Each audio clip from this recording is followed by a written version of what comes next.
Kumusta mga tol? Welcome back again sa panibagong video natin ngayong araw. Good news ba ito o drama lang?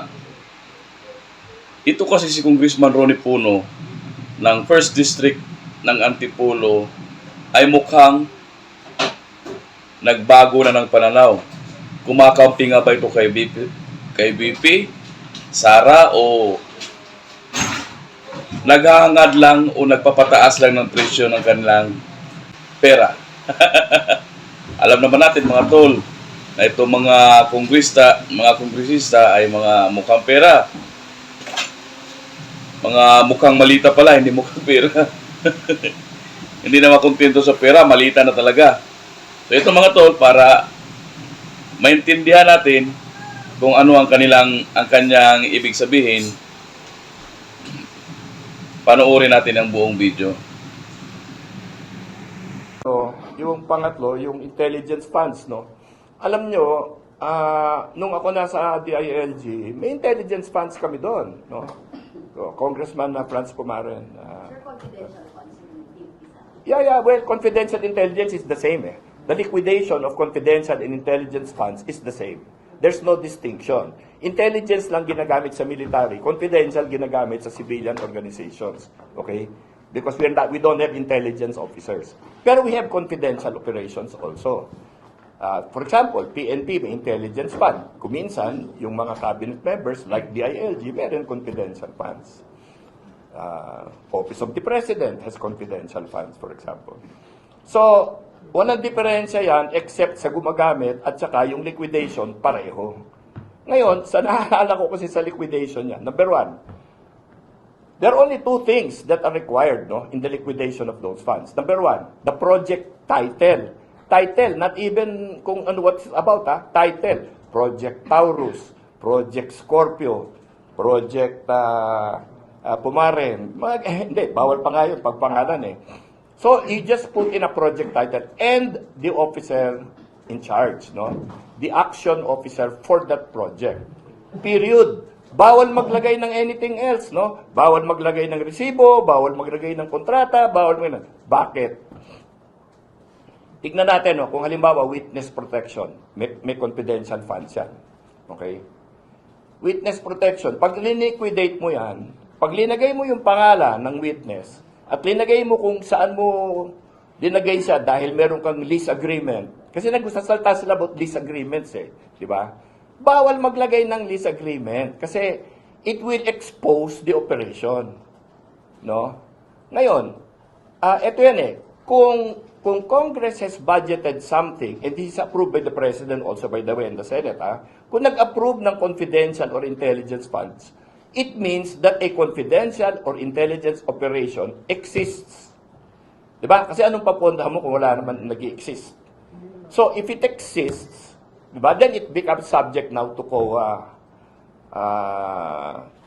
liquidation.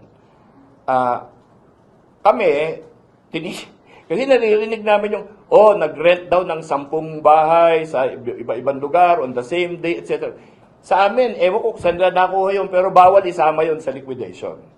Okay? You cannot do that in a confidential or intelligence fund liquidation. Okay? So, sa amin, dapat maghanap sila ng ebidensya na ginamit sa personal talaga. No? Na yung pera, linabas from the bank, no? By whoever is the bonded officer that's authorized. Tapos, kinuha ni BP Sara, linagay niya sa bank account niya.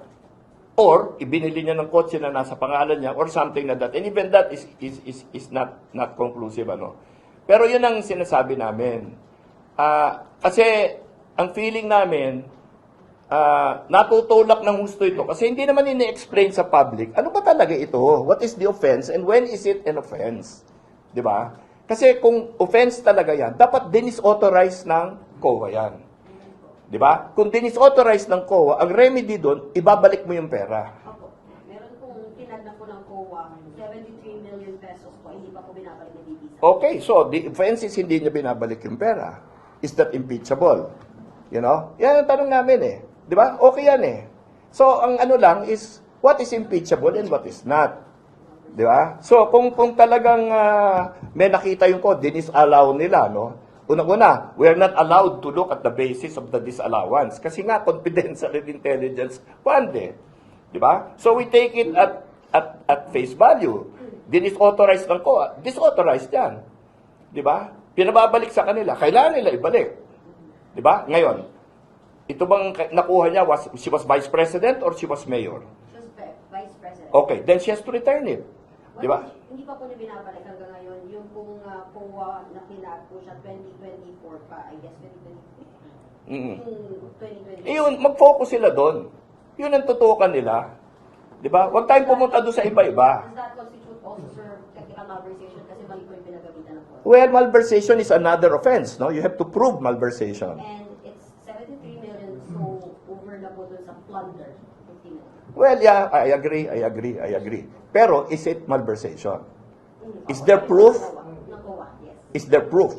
Kasi po ginamitan ng... Well, if there is proof, then that is impeachable. If there is proof, I'm taking your word for it. Yes. Ganon. So, titignan namin yon. Kung talagang there is proof of malversation, that is exactly what we were asking. Di ba? For proof that there is actual criminal activity. Kung mailabas nila yon, edi good. Wala akong naririnig na ganyan, ha? Sa mga committee hearings ngayon. They're talking about a lot of other things. Kung ako sila, I will focus on those things. Di ba? Para at least malinaw sa tao. Kasi kung saan-saan napupunta eh. Di ba? So, again, we will look at the evidence. If the evidence is strong, we will support the impeachment complaint. But if it is not, we will not. No? Ngayon, on the basis of this mga COA na sinasabi mo, if that is true, and if COA will affirm that, that is strong evidence. Doon sila pumokus. It has been the subject of the good